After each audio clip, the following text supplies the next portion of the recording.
The Drake and Kendrick Lamar beef is crazy. Can you believe that Drake and Kendrick Lamar both dropped diss tracks at the same damn time?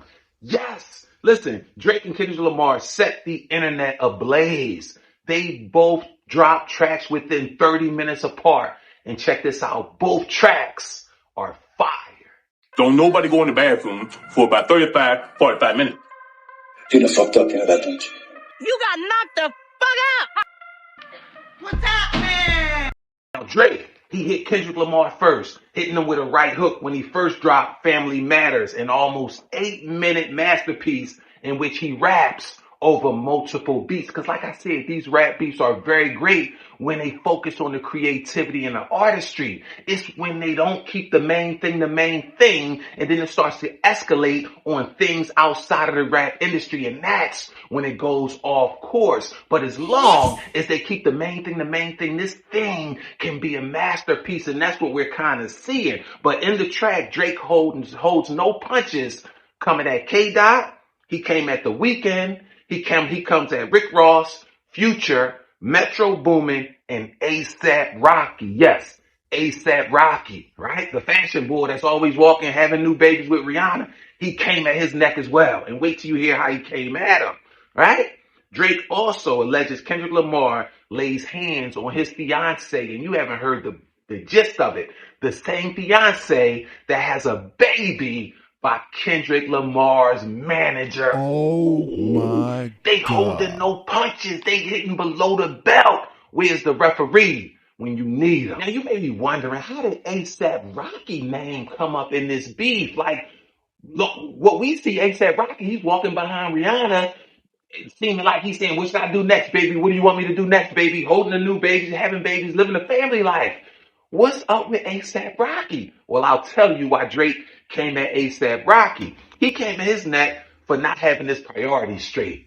He said that A$AP Rocky is basically wasting his musical talent on fashion, and he needs to get his priorities straight. He also made some allegations about he and Rihanna's relationship, alleging to the degree that it's not what it appears to be, right? But Drake didn't stop there. He also held no punches, reminding Rick Ross, like, listen, don't forget where you come from, Rick Ross. We already know you work for the man as a correction officer, so don't get too much money, too many of those when you forgetting that we know you work for the man. You was a correctional officer, then tried to lie about it, so don't get too big for your britches. And Drake didn't stop there. See, many listeners praise Drake for his boldness and authenticity on this diss track. But fans credit Drake for coming a bit more real and a little more authentic and not as calculated as he usually comes. Now, don't get me wrong, Drake is very talented. The way he puts his words together, changes up his flows and this and that. But sometimes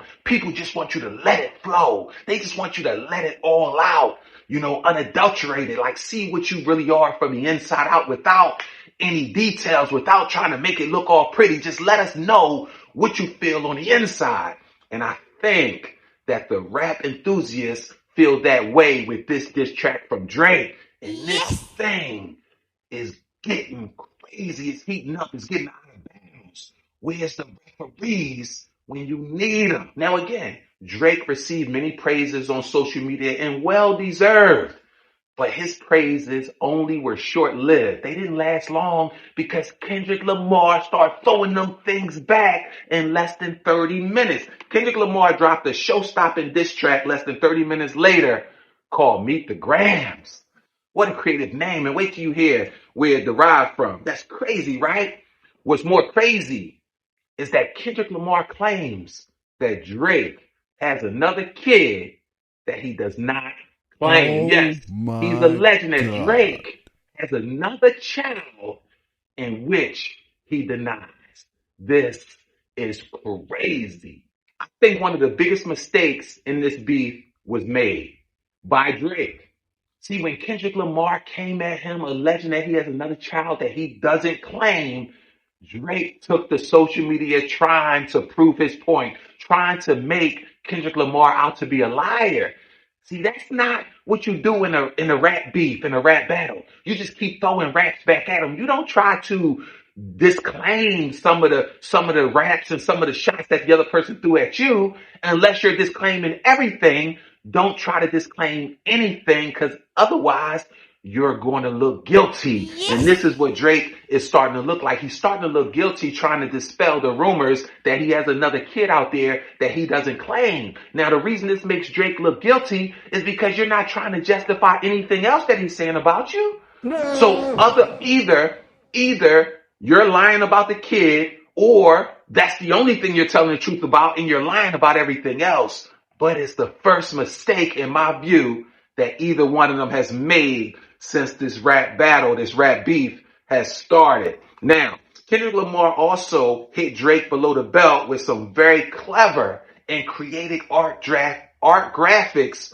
on his track. Now, the graphics show pill bottles of Zephyrin, it's a sleep medicine, and also Ozempic, prescribed to Drake, or should I say, prescribed to Aubrey Graham, which is who Drake really is. That's his real name. Listen, they are sending out, doing research on each other, spying on each other, sending people to try to dig up dirt on each other. They're almost like investigators in order to fuel this rap beef. Now, don't get me wrong. As a rap enthusiast, I admire the artistry. I admire the talent.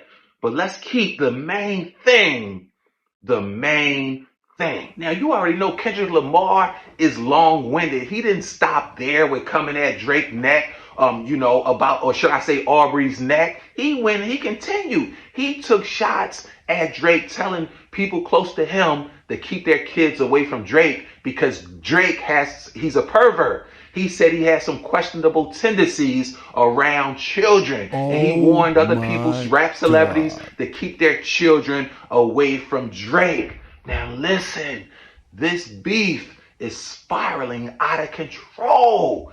Hopefully they can stay in bounds, but it's already out of bounds. So we need referees to keep tabs on this beef. Now, let me give you some history of how this beef started. It all started when Drake felt some kind of way on Kendrick Lamar's verse on the Like That track. That was by Metro Boomin and Future.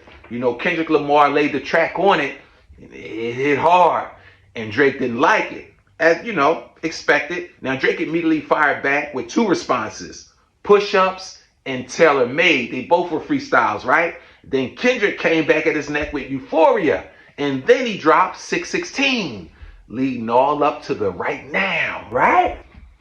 Rap enthusiasts are calling this Drake-Kendrick Lamar beef the best and most anticipated rap beef in history. And I had to read this twice because I immediately thought of the Jay-Z and Nas beef, which was amazing. And I thought, you mean to tell me that they're saying that this is even bigger than the Jay-Z Nas beef?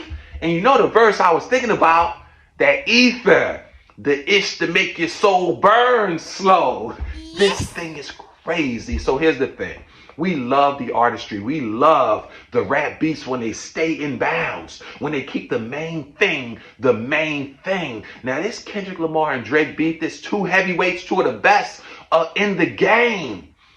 Hopefully this will stay artistry. Hopefully this will stay within bounds of a rap beef and not trickle over and escalate into violence or even worse, murder. Listen, enjoy the beefs, keep them in bounds, keep the main thing the main thing. Listen, life is just like real estate. Whatever we don't appreciate decreases in value, but whatever we do appreciate increases in value, even our lives. So although we're beefing, although we're putting our talent up against each other, let's keep the main thing, and let's appreciate each other's musical genius so that they don't spill over and escalate into something that doesn't benefit anyone. Thank you so much for watching. We're going to keep it coming. We're going to keep the information flowing. Thanks for watching. You be great, and more importantly, be blessed.